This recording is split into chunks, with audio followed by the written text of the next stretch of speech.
মুজাদ্দিদ আল-ফিসানি রহমতুল্লাহ আলাইহি বাদশাহ আকবর ওনাকে জেলখানার মধ্যে আবদ্ধ করলো, জেলখানার ভিতরে ঢুকাইয়া দিল। বাদশাহ আকবর আইন জারি করেছিল দ্বীন-এ এলাহি, এই দ্বীন-এ এলাহির বিরোধিতা করেছিলেন মুজাদ্দিদ আল-ফিসানি রহমতুল্লাহ আলাইহি। এরপরে ওনাকে জেলে আবদ্ধ করলো, কারাগারে নিক্ষেপ করলো। বাদশাহ আকবর মন্ত্রী পরিষদ নিয়া জেলখানার বাহির থেকে দৃশ্য দেখবি। কি দৃশ্য? দৃশ্য হলো একটা বাঘ, বিশাল বড় একটা রয়্যাল বেঙ্গল বাঘ। এই বাঘটা ছেড়ে দিল সে জেলখানার ভিতরে। আর বাদশাহ মনে মনে কয়, মৌলবী, বাঘে তোমারে কেমন করে খায়, কেমন করে তোমার হাড্ডি চিবায়, কেমন করে তোমার রক্ত খায়, আমি দেখব। এই বইলা বাদশাহ জেলখানার বাহির থেকে তাকায় থাকলো, কিন্তু বাঘ ভিতরে ঢুকলো। ঠিক বাঘ আস্তে করে আল্লাহর ওয়ালি মুজাদ্দিদ আল-ফিসানি রহমতুল্লাহি আলাইহিকে দেখা মাত্রই লেজ নাড়তে শুরু করলো। লেজ নাড়ে বুঝাইল গো আল্লাহর ওয়ালি, ওই মূর্খ জাহেল আপনারে চিনে না, কিন্তু আমি বাঘ আপনাকে চিনেছি। আপনার সিনার ভিতরে আমার মালিকের কালাম, আপনার সিনার ভিতরে আমার মালিকের কালাম। আপনার খাতিরে আল্লাহ পাক আমারই টিকায় রাখছে, জগৎ টিকায় রাখছে। আপনার মতো ওলি আল্লাহর খাতিরে আল্লাহ আমার মতো গুনাহগারকে টিকায় রাখছে, আমার মতো হায়ওয়ান আল্লাহ বাঁচায় রাখছে। ওই জাহেল আপনারে চিনে না, কিন্তু আমি আপনাকে চিনেছি। লেজ নাইরা নাইরা যেই বাঘ মানুষ দেখলে পরে কল্পনা করে রক্ত খাওয়ার, যেই বাঘ মানুষ দেখলে পরে রক্ত দেখে কলিজা খাওয়ার, ওই বাঘ আল্লাহর ওলির কাছে গিয়া মুখটা বের করে জিহ্বা বের করে রাখলো। আর মুজাদ্দিদ আল-ফিসানি নিজের পা ওই বাঘের সামনে এমন ভাবে তুলে ধরলেন, বাঘ তার জিহ্বা দিয়া আল্লাহর ওলির পায়ের তালার বালিগুলি চাটতেছে। मैं तालिबे मौला हूँ मेरे इश्क़ निराला, मैं तालिबे मौला हूँ मेरे इश्क़ निराला, है जुमला जहाँ जिनके तजल्ली से उजाला, है जुमला जहाँ जिनकी तजल्ली से उजाला, मैं दरूद जहाँ गैर खुदा यार नदारिम, जुज़ याद खुदा ही चिदिगुर कार नदारिम, जुज़ याद खुदा ही चिदिगुर कार नदारिम। একটু জোরে সুরে কোন আল্লাহু আকবার। এজন্যই আল্লাহ পাক বলে প্রতিদিন জমিন আল্লাহর কাছে আবদার করে, মালিক আর কত আমি গুনাহ দেখব, আর কত আমি গুনাহ দেখব। আলা কুল্লা ইয়াউমিন ওয়াল আরদু ইস্তাজিলু রাব্বাহু আবতালিউ ইবনা আদম ফি কারি। হাদিসে কুদসি আল্লাহর নিজের ভাষা। জমিন প্রতিদিন আল্লাহর কাছে আবদার করে, মালিক অনুমতি দাও জালেমগুলিরে গিলে ফেলি, আর কত আর কত। আল্লাহ বলেন, কেন তোর এত রাগ, আমার বান্দা বান্দির উপরে তোর এত গুসা কেন? কইলি আন্নাহুম ইয়ারযুকু বিরিজকিকা ওয়া ইয়াসিকা, এরা তোমার দেওয়া রিজিক খায় অথচ তোমার নাফরমানি করে। ওয়া ইয়াতাকাল্লামু বিলিসানিকা ওয়া ইয়াসিকা, এরা তোমার দেওয়া জবান দিয়ে তোমার নাফরমানি করে। এরা তোমার দেওয়া হাত, তোমার দেওয়া হাত দিয়া তোমার নাফরমানি করে। আসবিরু ইলা মাতা আসবিরু, আমি জমিন আর কত কাল ধৈর্য ধরব, আর কত আমি গুনাহগারের গুনাহ দেখব, আর কত আমি জালেমের জুলুম দেখব। ও মালিক অনুমতি দাও, অনুমতি দাও, সবগুলি জালেমরে আমি গিলে ফেলি। তুরস্কের জমিন, তুরস্কের জমিন, সিরিয়ার জমিন, কিছুদিন আগে জমিন 5 তলা 10 তলা বিল্ডিং গিলে ফেলছে, 50,000 মানুষকে গিলে ফেলল। আল্লাহ বলেন, প্রতিদিন পৃথিবীর সমস্ত জমিন এইভাবে আল্লাহর কাছে আবদার করে, মালিক আর সহ্য হয় না। ওয়াল বাহরা ইয়াস্তাজিলু রাব্বাহু, আল্লাহ বলেন সাগর মহাসাগরগুলিও এইভাবে প্রতিদিন প্রতিনিয়ত আল্লাহর কাছে আবদার করে, মালিক আমি বঙ্গোপসাগর, এই সাগরের পারে আইসা কত নাফরমানি চলে, আমি সাগর আর কত দেখব কত দেখব, আমি সাগরের সামনে আর সাগরের পারে আইসা জালেম গুলি যেই জুলুম করে যেই নাফরমানি করে আর কত দেখব মালিক, সহ্য হয় না, অনুমতি দাও অনুমতি দাও, আমি সাগরের পানি দিয়া নাপাক জমিন আমি পাক বানায়া দেই। ওয়াল মালাইকাতু ইয়াস্তাজিলু রাব্বাহু, আল্লাহ বলেন ফেরেশতারাও এইভাবে কয়, আল্লাহ আর ভালো লাগে না, শেষ করে দাও। রব্বুল আলামিন ডাক দিয়ে বলেন, চুপ করো চুপ করো, আমি আল্লাহ দেখি জমিনে কেমন অন্যায় হয়, কেমন অত্যাচার হয়, এ জমিন থাম, আমি আল্লাহ দেখি তোমরা যারা এই জমিন ধ্বংস করে দিতে চাও, আমিও দেখি এই জমিনে কেমন গুনাহ হয়, কেমন অত্যাচার হয়, কেমন অপরাধ হয়। এরপরও কেন আমি জমিন ধ্বংস করি না জানুনি? কারণ এই মানুষকে আমি আল্লাহ এত আদর করে বানাইলাম। আসমান আল্লাহ বানাইছেন কুন ফায়াকুন বইলা, জমিন আল্লাহ বানাইছেন কুন ফায়াকুন বইলা, ফেরেশতাও আল্লাহ বানাইলেন কুন ফায়াকুন বইলা, কিন্তু আমারে আপনারে আল্লাহ পাক কুন ফায়াকুন বইলা বানায় নাই। খালাকতু বিয়াদাইয়া, আল্লাহ বলে আমি আমার নিজের হাত দিয়া বান্দা বান্দিরে বানাইছি। কারণ এই চেহারার মধ্যে এত দামি কপাল, এই কপাল দিয়া বান্দা আবার কুদরতি কদমে সেজদা দেয়। এই কপালটার এত দাম এত দাম এত দাম, এই কপাল ফেরেশতাদের হাতে বানাইলে হয় না, এই কপাল কুন ফায়াকুন বইল হয় না, এই কপাল আমি আল্লাহ নিজের হাতে বানাইলাম। লাউলা মাশাইখ রুক্কা والشباب خشع والأطفال ردا والأنعام ردا لجعلت السماء حديدا والأرض خفصفا والتراب رمادا وما أنزلت من السماء قطرا وما أنبت من الأرض نباتا بل أنزلت عليكم العذاب صبا صبا صبا। আল্লাহ বলে এখনো জমিনে 4 শ্রেণী আছে, এই 4 শ্রেণী যতদিন থাকবে আমি আল্লাহ জমিন টিকায় রাখবো। 1 নাম্বার হলো এই জমিনের ভিতরে এমনও কিছু আমার বান্দা বান্দি রয়েছে, চুলদারি সাদা হয়ে গেছে, কোমরে তার ব্যথা, হাঁটুতে তার ব্যথা, আমি আল্লাহরে রুকু করতে সেজদা করতে তার কষ্ট হয়, এরপর আমার বান্দা কষ্ট করে করি টুকটুক টুকটুক করে মসজিদে হাজির হয়ে যায়, অজুর পানি লাগাইতে তার কষ্ট হয়, গায়ে তার আগের মতো শক্তি নাই, আগের মতো কোমরে জোর নাই, এরপরও কষ্ট হলো আমাকে আমার কদমে সেজদা দেয়। আমার ওই বৃদ্ধ বান্দা বান্দিগুলি যখন কষ্ট কইরা হজম কইরা আমাকে সেজদা দেয়, ওদের সেজদার দিকে তাকাইলে জমিনের প্রতি আমার মায়া লেগে যায়। 2 নম্বর আল্লাহ বলেন ওয়াশাবাবু খুশা, এখনো জমিনের ভিতরে এমন কিছু যুবক রয়েছে যেই যুবক যৌবনের পাগলামি করে না, যৌবনে সে গুনার দিকে যায় না, যৌবনে বাপমার সাথে বেয়াদবি করে না, যৌবনে সে না বন্ধুদের সাথে জিনা বেবিচারে যায় না, চুরি ডাকাতি করে না, অথচ তার যৌবনের চাহিদা ছিল গুনাহ করা, যৌবনের চাহিদা ছিল গানের আয়োজন করা, যৌবনের চাহিদা হলো ডাব চুরি করা, যৌবনের চাহিদা হলো বেয়াদবি করা। এরপরও যেই যুবক যৌবনের চাহিদা অনুযায়ী গুনাহ করে না, বরং পাগলা গুড়ার লাগাম টান দেয়া ধরে, চাইলেই সে যেই দিকে ইচ্ছে এই দিকে দৌড় দেয় না, একটু চিন্তা করে দৌড় দেয়। যৌবনে তার মাথায় টুপি দেখা যায়, যৌবনে তার মুখে দাড়ি পাওয়া যায়, যৌবনে তার মসজিদে পাওয়া যায়, যৌবনে তার রোজা রাখতে দেখা যায়, যৌবনে বাপমার সেবা করতে পাওয়া যায়। ওই যুবক গুনাহ করার সুযোগ ছিল, এরপর করে না, আমি আল্লাহর ভয়ে তার কলিজার দিকে যখন আমি আল্লাহ তাকাই, জমিনের প্রতি আমার মায়া লেগে যায়। তিন নম্বরে আল্লাহ বলেন ওয়াল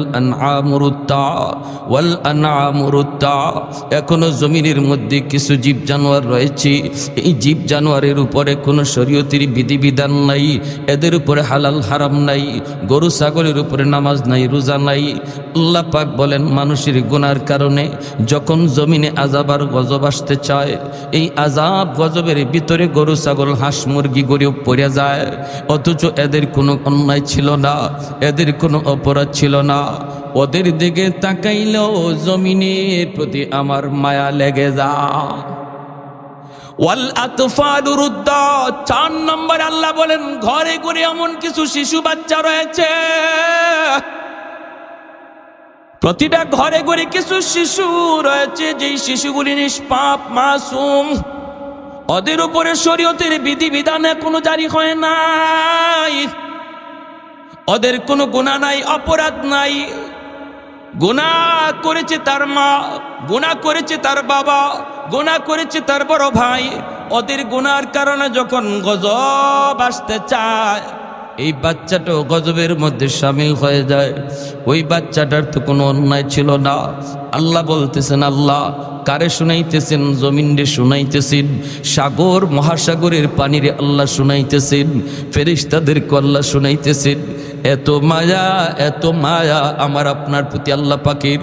আল্লাহ কই জমিন শুন, ওই শিশু বাচ্চাগুলি যখন টোট ভাঙ্গা আমি আল্লাহর কাছে কান্দি, তার কান্নার দিকে তাকাইলেও এই গুনাহগার জমিনের প্রতি আমি আল্লাহর মায়া লেগে যায়।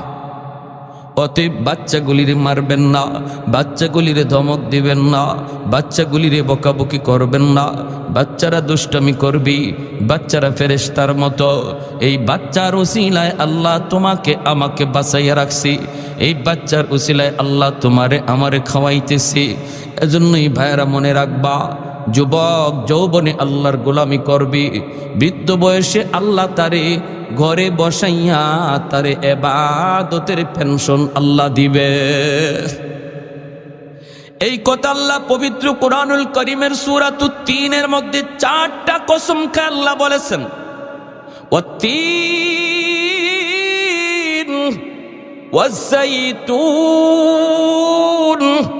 ওয়া তুরি সিনিন ওয়া হাযাল বালাদিল আমিন। আল্লাহ বলেন 4টা জিনিসের কসম খেয়ে আমি আল্লাহ বললাম, মানুষ তোমারে আমি আল্লাহ বড় আদর করে বানাইছি, সম্মানী করে বানাইছি, সবচেয়ে সুন্দর করে তোমারে বানাইছি। কিন্তু এই মানুষ যখন বৃদ্ধ হয়ে যায়, মানুষের কাছে তার দাম কমে যায়, ঘরের কাছে তার দাম কমে যায়, স্ত্রীর কাছে তার মূল্য কমে যায়, সন্তানের কাছেও তার দাম কমে যায়। মানুষেরা কই আমি এখন বৃদ্ধ হয়ে গেছো, আগের মতো ধমক দিও না। সন্তান কয় আব্বা কম কথা কও, এখন আগের মতো আর তুমি বুঝো না। স্ত্রীও কয় স্বামী গো, সিদ্ধান্ত সন্তানের দিকেই তাকাও, আগের মতো তোমার আর এখন শক্তি নাই, এখন আগের মতো কোনো বুদ্ধিও নাই। আল্লাহ পাক রব্বুল আলামিন কয় বান্দা, যখন তোমার দাম সবার কাছে কমে যায়, যদি তুমি যৌবনে আমি আল্লাহর গোলামি করো, তখন বৃদ্ধ বয়সে আমি আল্লাহর কাছে তোমার দাম বাড়তে থাকে। আমি আল্লাহর কাছে তোমার দাম বাড়তে থাকে কেমনে? আল্লাহ বলেন, ইল্লাল্লাযীনা আমানু ওয়া আমিলুস সালিহাত ফালাহুম আজরুন গায়রু মামনুন। যৌবনে তুমি যত আমল করেছো, সবগুলি আমল বৃদ্ধ বয়সে আমি আল্লাহ জারি রেখে দিব, জারি। সুবহানাল্লাহ, জোরে বলেন। গড়ে নামাজ পড়েছে আল্লাহর বান্দা, মসজিদে যাইতে পারে না, কারণ তার কোমরে ব্যথা, মাথা ঘোরায়, বের হলে অ্যাক্সিডেন্টের ভয়, শরী উজরের কারণে যখন বৃদ্ধ বয়সী আল্লাহর কোনো গোলাম ঘরে নামাজ আদায় করে, রব্বুল আলামিন বলেন, এই ফেরেশতারা আমার বান্দার আমল নামায় ঘরে নামাজের সওয়াব তোমরা উঠায়ও না, একটু পরে উঠাও। যৌবনের ফাইলটা আমি আল্লাহরে দেখাও, যৌবনের ফাইলটা আমি আল্লাহরে দেখাও। আল্লাহর সামনে যখন যৌবনের ফাইলটা হাজির করা হয়, আল্লাহ নিজেই ফাইলটা উল্টে এখন ফেরেশতারা দেখ, আমার বান্দার গায়ে যতদিন শক্তি ছিল সে মসজিদে গিয়ে নামাজ পড়ছে, আজ আমি আল্লাহ তার শক্তি কেড়ে নিয়েছি, আমি আল্লাহ তারে বৃদ্ধ বানাইছি। যদি আগের মতো এখনো গায়ে শক্তি থাকতো আজও আমার বান্দা মসজিদে যাইতো। আগের মতো গায়ে যদি শক্তি থাকতো আজও মসজিদে যাইতো। অতএব তার আমল নামায় ঘরে নামাজের সওয়াব না, বরং যৌবনে জামাতের সওয়াব লিখে দাও। দেখ আমার বান্দা কোরআন নিয়ে বসছে কিন্তু পড়তে পারে না, তার চোখে পাওয়ার নাই, কোরআনের হরফ দেখে না। এই ফেরেশতারা আমার বান্দার যৌবনের ফাইলটা দেখাও। যৌবনের ফাইলটা দেখায় আল্লাহ কইব, দেখ ফজরের পরে তার কোরআন তেলাওয়াতের আমল, মাগরিবের পরে তার কোরআন তেলাওয়াতের আমল, প্রতিদিন কোনো না কোনো একটা ইমেসে কোরআন নিয়ে বসতো, 1 পৃষ্ঠা 2 পৃষ্ঠা কোরআন পড়তো। আজ আমি আল্লাহ তার চোখের পাওয়ার কেড়ে নিয়েছি, এজন্য সে কোরআন পড়তে পারে না।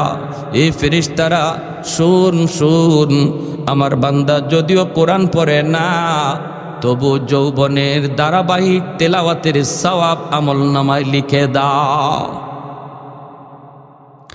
এত দামি আল্লাহ বানায়, এত দামি দুনিয়ার সরকার পেনশন দেয় ঘরে বসাইয়া, আর আল্লাহ ওই যুবককে বৃদ্ধ বয়সে ঘরে বসায় ইবাদতের পেনশন দেয়। আরেকটু জোরে কন্যা সুবহানাল্লাহ। ইবাদতের পেনশন দেয় কে? আরেকটু জোরে বলেন কে? এ যুবক জুন্নুন মিসরি রহমাতুল্লাহি আলাইহি, আল্লাহর বহুত বড় একজন ওলি। নদীর কিনারে তিনি দাঁড়ায় আছেন। হঠাৎ করে আল্লাহর ওলি দেখেন নদীর কিনারের মধ্যে একটা বিচ্ছু দাঁড়ায় রইছে। এই বিচ্ছুটা নদী পার হতে চায়, কিন্তু কেমন করে নদী পার হবে? কোনো নৌকা নাই, কোনো খেয়া নাই, কেমন করে বিচ্ছু পার হয়? হঠাৎ করে আল্লাহর ওলি দেখেন পানির নিচ থেকে একটা কচ্ছপ পানির উপরে ভাসলো, আর কচ্ছপটা নদীর কিনারে আসলো। বিচ্ছুটা লাফ দিয়ে কচ্ছপের পিঠে বসলো, আর কচ্ছপ বিচ্ছুটারে খেয়া হইয়া নদী পার করা দিল। এইবার জুন্নুন মিসরি কয়, মালিক তোমার কুদরতে তুমি বিচ্ছুরে নদী পার করে দিছো। আল্লাহ আমারও নদী পার হতে মন চায়, আমি একটু দেখতে চাই বিচ্ছু কোন দিকে যায়। কেন তুমি এইভাবে বিচ্ছুরে নদী পার করাইলা? আমারও তুমি নদী পার করাও। আল্লাহ পাক রব্বুল আলামিন তার অলির অন্তরে ইলহাম করলেন, হাতের জায়নামাজ পানিতে বিছায়া দাও। আরেকটু জোরে কন্যা সুবহানাল্লাহ। আমাদের সিলেটের শাহজালাল মজরুদিয়া মনি রহমতুল্লাহি আলাইহি গৌর গোবিন্দের সাথে যুদ্ধ করার জন্য ইয়ামেন থেকে সিলেটে এসেছিলেন। সুরমা নদী পারি হয়েছেন নৌকায় না জায়নামাজে বৈশা। আরেকটু জোরে, নৌকায় না জায়নামাজে বৈশা। আল্লাহ পারেনি না পারে না, এই ক্ষমতা আল্লাহর আসেনি না নাই? আরেকটু জোরে বলেন, আসেনি না নাই? মানুষ যা পারে না পারে কে? মানুষ যা দেখে না দেখে কে? মানুষ যা শুনে না শুনেন কে? আল্লাহ পাক কই ওয়ালি হাতের জায়নামাজ পানিতে বিছায় দাও। জুন্নুন মিসরি পানিতে জায়নামাজ বিছায় দিলেন। আল্লাহর ওলি জায়নামাজে বৈশা নদী পার হয়ে গেলেন। এরপরে তিনি বিচ্ছুর পিছনে পিছনে যাইতেছেন। বিচ্ছুটা কোন দিকে যায় দেখতে একটু মন চায়।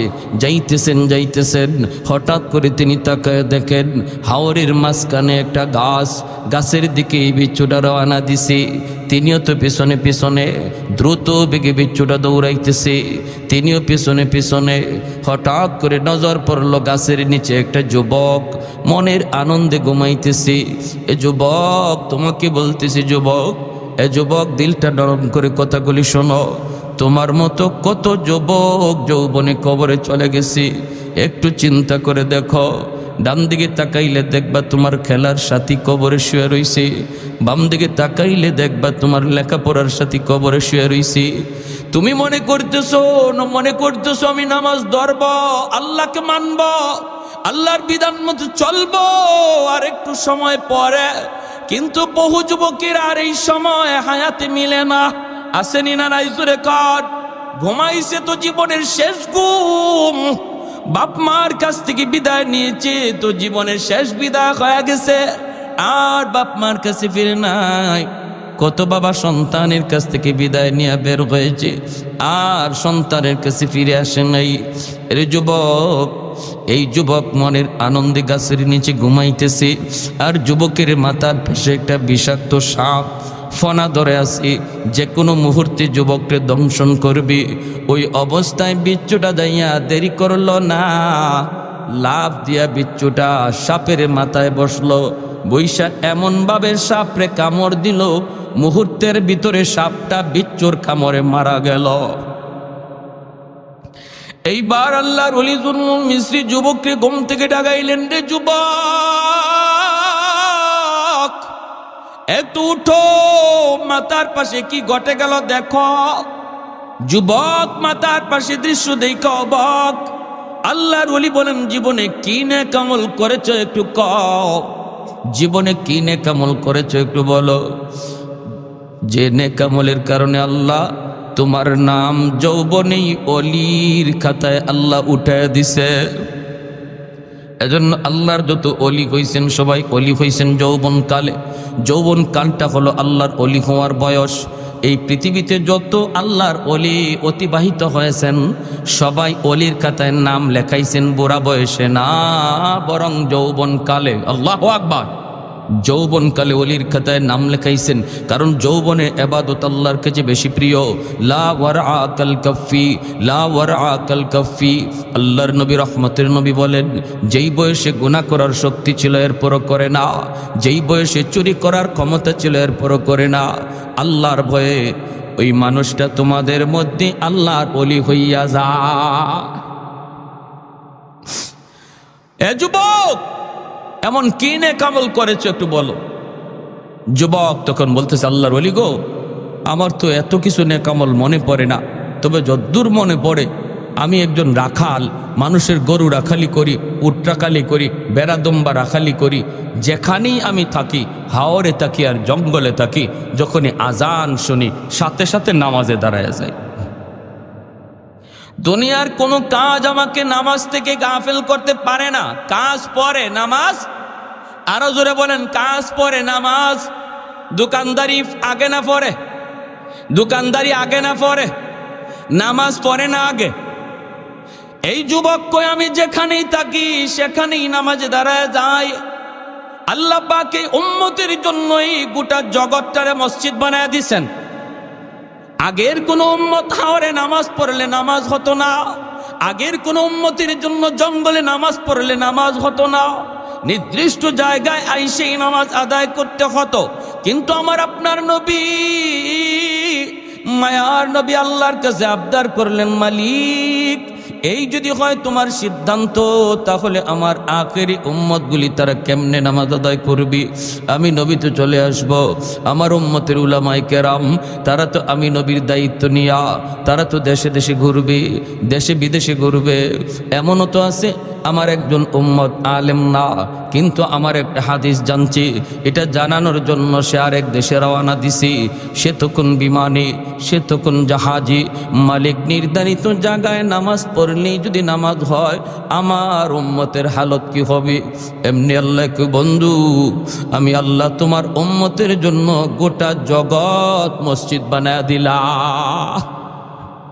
যেখানেই দাঁড়াবে ওই জায়গাটাই মসজিদ হয়ে যাবে, যেখানেই দাঁড়াবে সেখানে আমি আল্লাহ নিজে হাজির হয়ে যাব।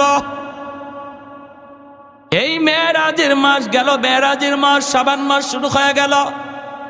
আল্লাহর পক্ষ থেকে স্পেশাল যে পুরস্কার হাদিয়া আনছেন সেটা হলো নামাজ।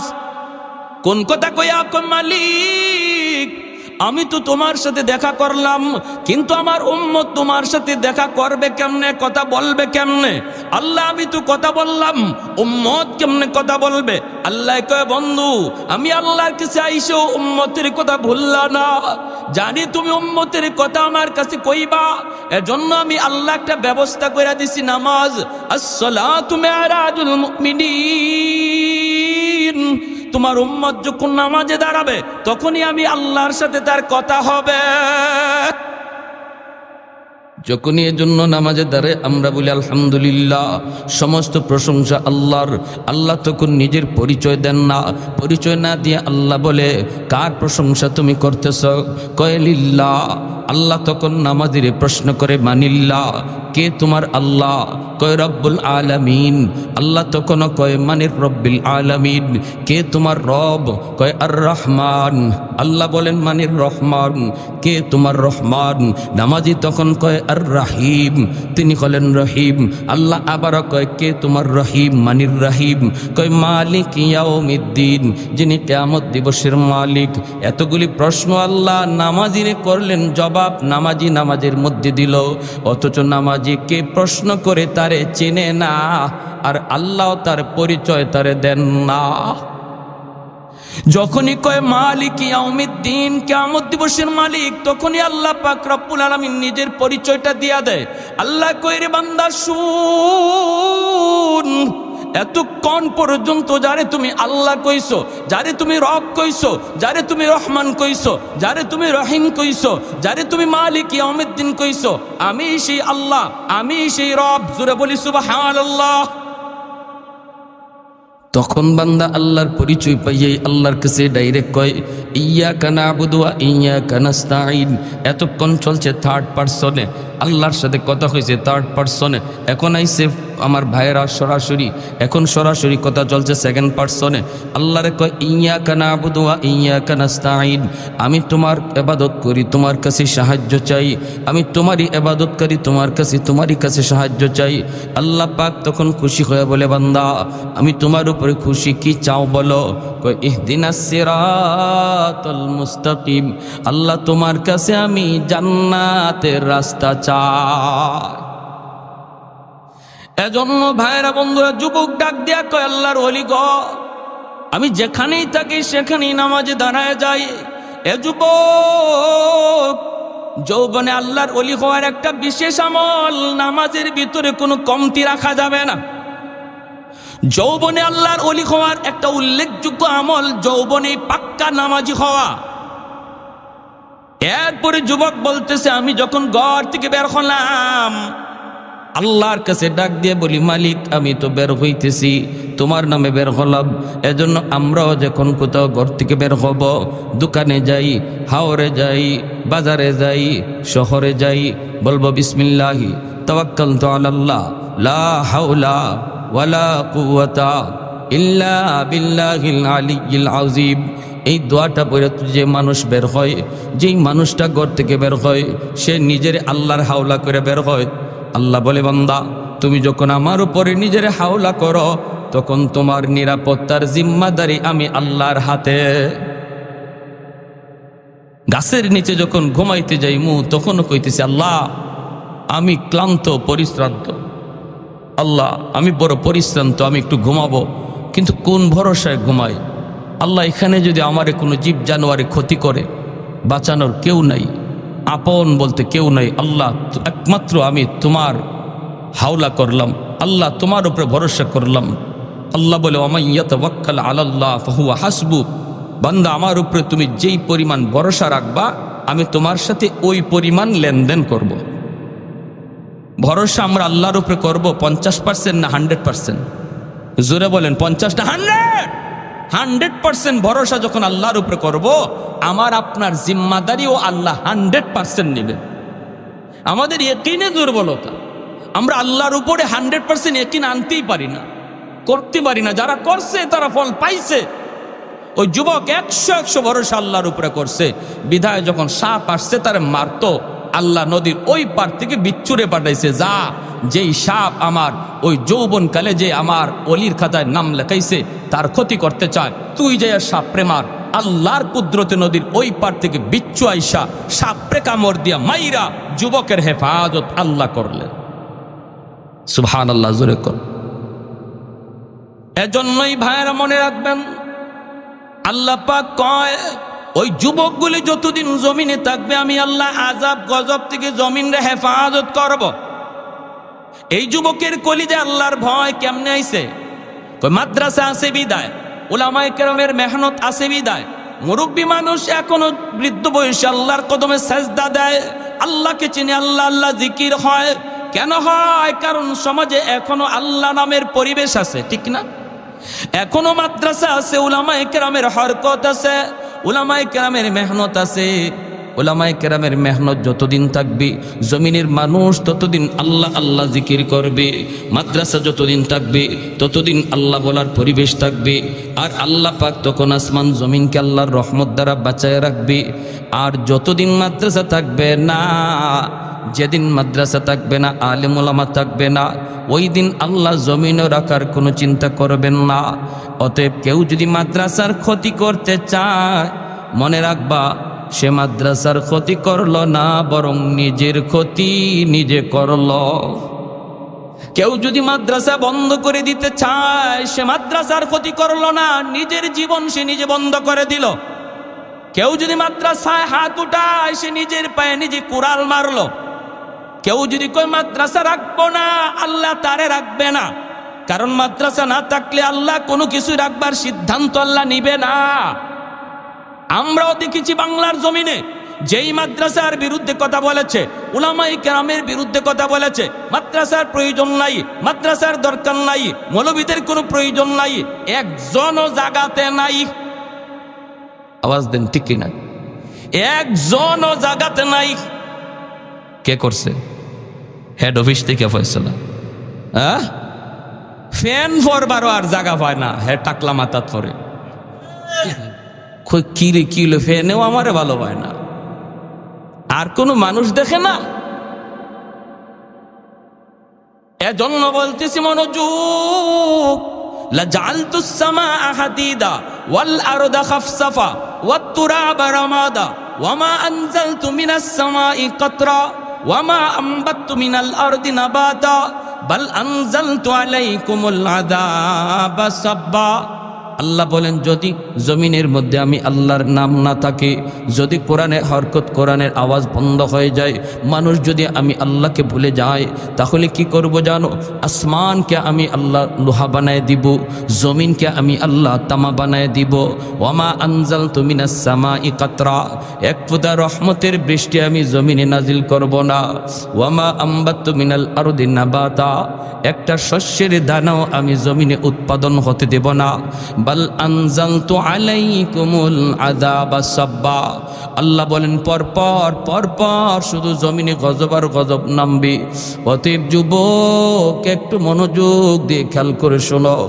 আমার নবী রহমতের নবীর সামনে একটা যুবক, বনু তামিম গোত্রের যুবক হাজির হয়ে কাঁদতেছে। এ যুবক, একটু মনোযোগ দিয়ে দিলের কান দিয়ে কথাগুলি শোনো। তোমার মতো একজন যুবক আমার মায়ার নবীর সামনে চোখ দিয়া পানি জড়ায় জড়ায় কান্দে আর কয়, নবী গো, আমি বড় অস্থির, আমি বড় পেরেশান।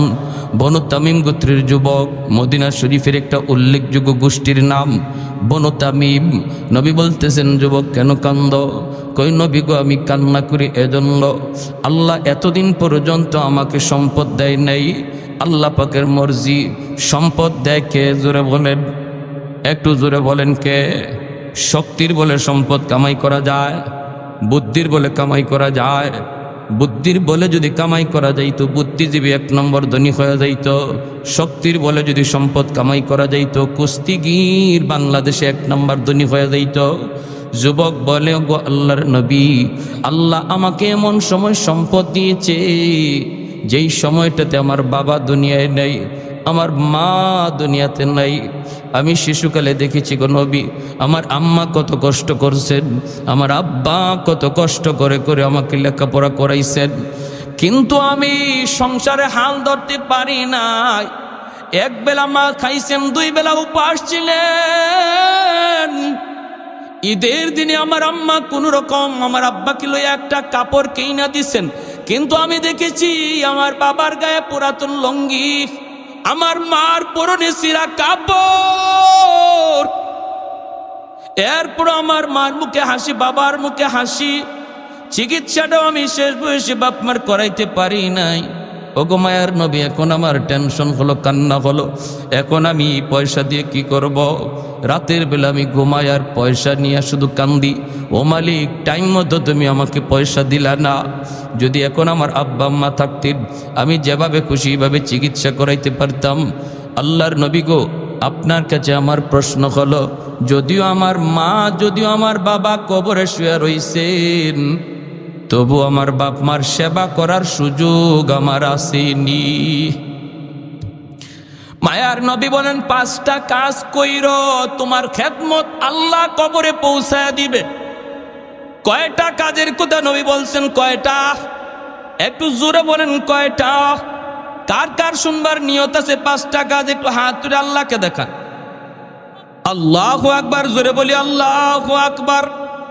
1 নম্বরে নবী বলেন আসসালাতু লাহুমা, বেশি বেশি করে বাপ মার জন্য তুমি দোয়া করো, যেই দোয়াটা আল্লাহ পবিত্র কোরআনে নিজে শিখাইছেন। রব্বির হামহুমা, আমার সাথে সবাই পড়েন না, দিলটা নরম করে।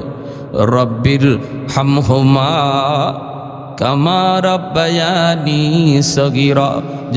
যখনই এই দোয়াটা করবেন তখন বাপ মার চেহারাটা নিজের চোখের সামনে নিয়ে আসবেন, চোখের সামনে বাপ মার চেহারাটা আনবেন, আর দোয়াটা করবেন দিলটা নরম করে। এই দোয়াটা শিখাইছেন কে? একটু জোরে বলেন কে? যদি সন্তানটারে মাদ্রাসায় দাও, সন্তানটারে যদি দিন শিখাও, তাহলে এই সন্তান এই শিক্ষাগুলি অর্জন করবে। সন্তান জন্ম দেওয়া বাবার জন্য সার্থক, সন্তান জন্ম দেওয়া মার জন্য সার্থক। সন্তান জন্ম দেওয়া টাকা রুজি করে কামাই করার জন্য নয়, সন্তান জন্ম দেওয়ার উদ্দেশ্য হবে সন্তান যেন আমার নাজাতের উসিলা হয়। দোয়াটা শিখাইছেন আল্লাহ, কবুল করবেন কে? যিনি দোয়া কবুল করবে ইনি যদি দোয়া শিখায় দেয়, তাহলে বোঝা গেল এই দোয়া কবুল হবে 100%। ফ্যাক্টরির মালিক সে চাকরি নিয়োগ দিবে, দরখাস্ত 100টা আসছে, একজনের দরখাস্ত যদি মালিকে নিজেই লেখা দেয়, তাহলে বোঝা গেল আর কারো চাকরি হোক না হোক ওর চাকরি হবে 100%, ঠিক না? পবিত্র কোরআনুল কারীমের সূরা বনী ইসরাঈল আল্লাহ নিজে দোয়া শিখাইতেছেন। দোয়া করো রব্বির হামহুমা কামা রাব্বায়ানি সগীরা।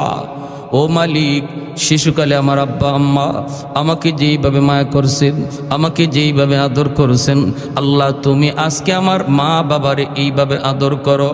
আল্লাহ এই কথা বুঝাইতে চাইলেন বান্দারি, শিশুকালে তোমার মা তোমার জন্য কত রাত মাতার পাশে দাঁড়ায় দাঁড়ায় রাত কাটাইছি। বান্দা, এটা তোমার মনে নাই, কিন্তু আমি আল্লাহর মনে আছে। কতদিন তোমার বাবা তোমাকে কোলে নিয়ে রাত 3টা বাজে ডাক্তারের কাছে দৌড় দিছে। বান্দা, এটা তোমার মনে নাই, কিন্তু আমি আল্লাহর সব মনে আছে। সুবহানাল্লাহ।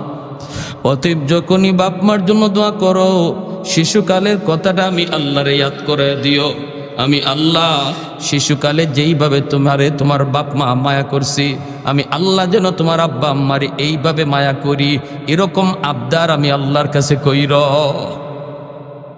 2 নম্বর আল্লাহর নবী বলেন ওয়াল ইস্তিগফারু লাহুমা, বেশি বেশি বাপ মার জন্য দান সদকা কইর, মসজিদ মাদ্রাসা দান কইর, এলাকার মানুষের মাঝে দান কইর, বেশি বেশি দান কইর। দান করা মাত্রই তোমার মা তোমার বাবার কবরে আল্লাহর নগদ খেদমত পৌঁছায় দিবে। 3 নম্বরে নবী বলেন ইনফাযু আহদিহিমা মিন বাদিহিমা, বাপ মার যদি কোনো পাওনা থাকে, মানুষ তোমার বাপ মার কাছে কোনো কিছু পায়, এই পাওনাটা তুমি সন্তান পরিশোধ কইরো। যদি পাওনা পরিশোধ করো, সাথে সাথে কবরে আল্লাহ খেদমত পৌঁছায় দিবে। তোমার বাবা কারো হক নষ্ট করেছে, তোমার বোনের হক তোমার বাবারা নষ্ট করেছে, তোমার বাবার সব সম্পদ তোমারে লিখে দেয়া গেছে, তোমার বোনদেরকে দেয় নাই। বলুন তো, বাবা মারা যাওয়ার পর বাবার সম্পদের বন্টন কে করছে? আওয়াজ আসতে কেন? আরো জোরে। সম্পদের বন্টন কে করছেন? মেম্বার সাহেব, চেয়ারম্যান সাহেব, এমপি সাহেব, মেয়র সাহেব? কেউ না। সম্পদ বন্টন করছেন কে? লিযাকারি মিসলু হাজ্জিল উনসায়াইন। আল্লাহ পাক পবিত্র কোরআনে সম্পদের বন্টন করেছে। যে বাবা মৃত্যুর আগে মেয়েদেরকে ঠগাইয়া ছেলেদের নামে সম্পদ লিখে দেওয়া গেছে, এই বাবা যত বড় হাজি হোক, যত বড় গাজী হোক, যত বড় ফাকরিওয়ালা হোক, যত বড় মসজিদের সামনের কাতারে মুসল্লি হোক, সে কবরে যাওয়া মাত্রই তার নামাজ, তার রোজা, তার যাকাত কোনো কিছুই আগুন নিভাতে পারবে না, আগুন শুধু জ্বলবেই। এজন্য নবী বলছেন, তুমি যদি বাপমার সেবা করতে চাও, তাহলে দেখো বাবা কারো হক নষ্ট করছে কিনা, এই হকটা তাড়াতাড়ি ফিরিয়ে দাও, তাহলে আল্লাহ কবরের আগুন নিভাইয়া দিবে। এছাড়া কোনো পথ নাই। যদি তুমি বুঝো তোমার বাবা তার বোনদের হক নষ্ট করেছে, তোমার দাদা মারার পর তোমার আব্বা তোমার ফুফুদের সম্পদ দেয় নাই, বাবা মারা যাওয়ার পর তুমি ফুফুদেরকে ডাকো, ডেক্কা ফুফা তো ভাই বোনরে ডাকো, তো চাচারে ডাকো, চাচা তো ভাই বোনরে ডাকো, ডেক্কা সম্পদ বুঝাইয়া দাও, তাহলে কবরে আগুন নিববে। আল্লাহ নবী বলেন এই কাজ না কইরা কোনো সন্তান যদি বাবার নামে 40টা না 100টা গরু জবাই কইরাও জিয়াফত করে, বাবার কবরের আগুন এক জাররা পরিমাণও কমবে না, এক জাররাও কমবে না। এজন্য আল্লাহ নবী বলেছেন 3 নম্বরে তোমার বাবার দেখো কোনো মানুষের পাওনা আছে কিনা, এই পাওনাটা পরিশোধ করো।